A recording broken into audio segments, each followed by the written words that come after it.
Yes. We're inside it. Team danger.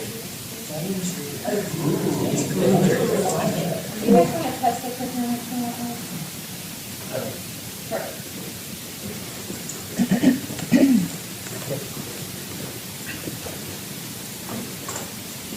So Dan, who starts off? Hi, everyone. I'm Yuri Ying. My name is Joel Kim. I'm Brad Dudson. I'm John Rafferty. I'm Sandra. I'm Taylor Gross. I'm Michael Kevin Hernandez. Quincy Grayson. Jay on Block, and we are Team Danger. So before we begin, I just want to say thank you for your time, judges, and awesome presentations for the previous series. So, wrap it up for yourselves. So what we decided to do is enhance the digital experience for not only those who use mobile, but those who don't have that. So we're enhancing the in-store. So Walmart's tag is everyday low prices, and that's what we want to do. So judges, show of hands, how many of you guys have been in a rush? You're going to your child's game and you forget the bread after you purchase the bread. I never forget a thing. You thought you forgot, but you forgot. Yeah, right. So we've got Just don't ask my wife. Judges again. So let's say, assuming you guys all love safe haven, but you see the price of the DVD being $20, and would you purchase it? It was $5 cheaper. You got one. That makes sense. So what we've done is we've incorporated mobile to add suggestions to remind its customers what they may be missing, what they may like, due to the big data that we already have. And at the same time, we enhance the carts to use geo-tracking and pushing coupons to people who stay in certain areas for a certain period of time. All right, so what I'm going to touch on right now is just the mobile aspect of our two-phase project kind of thing, and it involves impulse buying through friendly suggestions. Okay, so the other teams touched on this, but the way ours works is like with our Scan and Go app, which Walmart already has. We're just wanting to add on to the existing app that's already out there, it's in beta.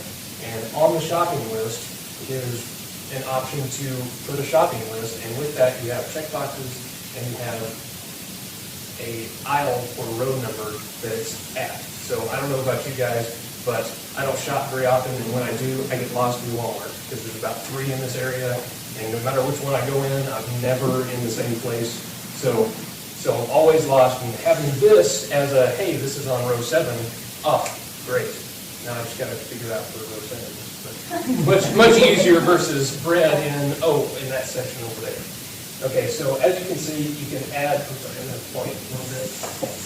You can add in milk and bread, milk and cheese, and as you're coming up to the Walmart, let's say I'm in Fayetteville, it's in row 7. If I were to go to Rogers, it could automatically update and say, oh, that's in row 5.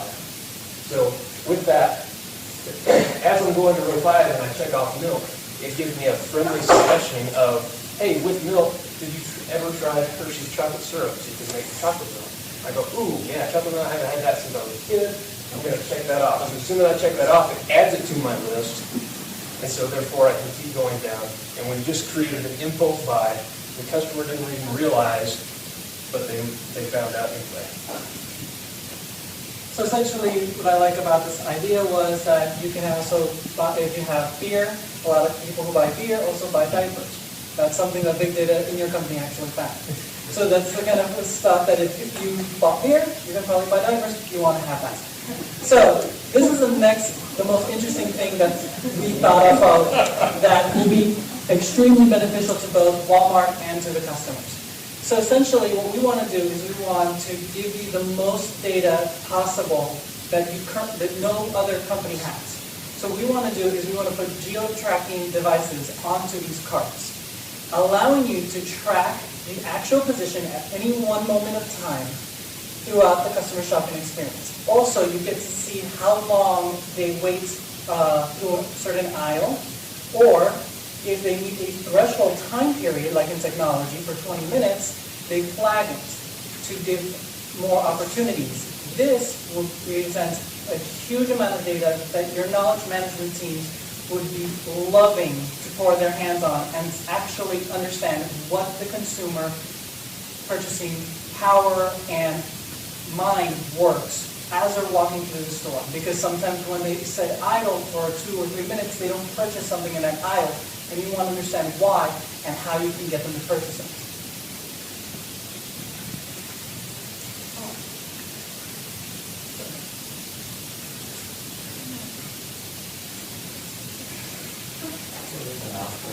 Yeah. Appreciate it, thank you. Okay, so basically how it's going to work is as the customer is shopping, the cart is going to, like you said, recognize where they're going. And once they get to the cash register, it's going to send the information of where they stopped, specifically if they stopped at a long amount of time, to the register. And the register is going to take that information. They're going to pull from a database manufacturer's coupons that from where the customer stopped. Like that. And they're going to print these coupons on the back of the receipt, which is really good for Walmart because this is giving them a huge influx of information that's going to tell them maybe customers really like to look at DVDs, let's say, but they didn't buy them, as we could tell them cross-referencing the receipt with the information. Well, if we give them on the receipt a coupon for DVDs, perhaps the next time they come in, they'll add that extra item to their cart because that's something they're interested in. It's beneficial to the customer because they're getting coupons for something that they're interested in, but it's not going to be like, they're not signing up for an email that's irritating them with stuff they don't need. They're getting a coupon immediately afterwards, and it's a transient experience. They don't even realize that it's happening.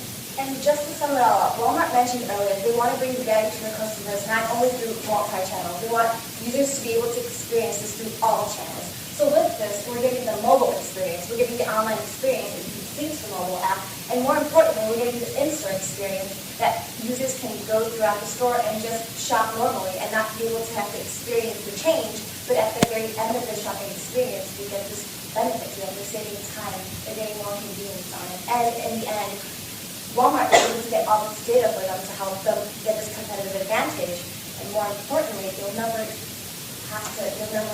always know where your shopping cart is. You'll never have to use your shopping cart. GPS advice myself. And that concludes the presentation, so.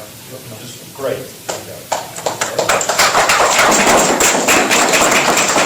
Got one question. First of all, thank you. I appreciate the presentation and some of the innovative ideas that you shared with us, and especially for our customers. We're not a technology company, we're in the business to sell them, right?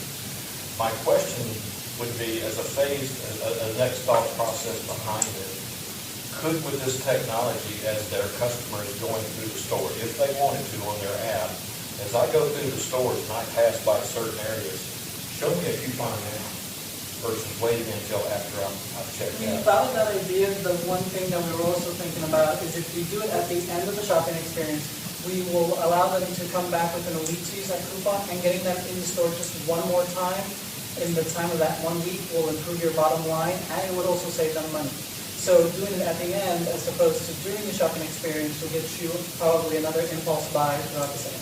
And to add on to that, with the friendly suggestions that we're suggesting, we're not only doing one item, but possibly a recipe. So for example, mothers who are just getting off work and they have to go home and fix supper for 3 kids, they're going through their shopping list and checking off boxes, and then, oh, hey, Campbell's soup. Have you seen about if you get noodles and carrots and peas, you can make a really good chicken noodle soup. So that actually by them having them get 3 more items if they like that recipe versus just 1. Great, thank you. That's what I was looking for, to be frank with you, in the answer to absolutely open. One as much the experience through the store, it was to understand why you had the coupons afterwards, and appreciate that because we do want to return business, right? Yes. Thank you. So, this happens more often than I can count, but I'm pushing the shopping cart, my wife stops to talk.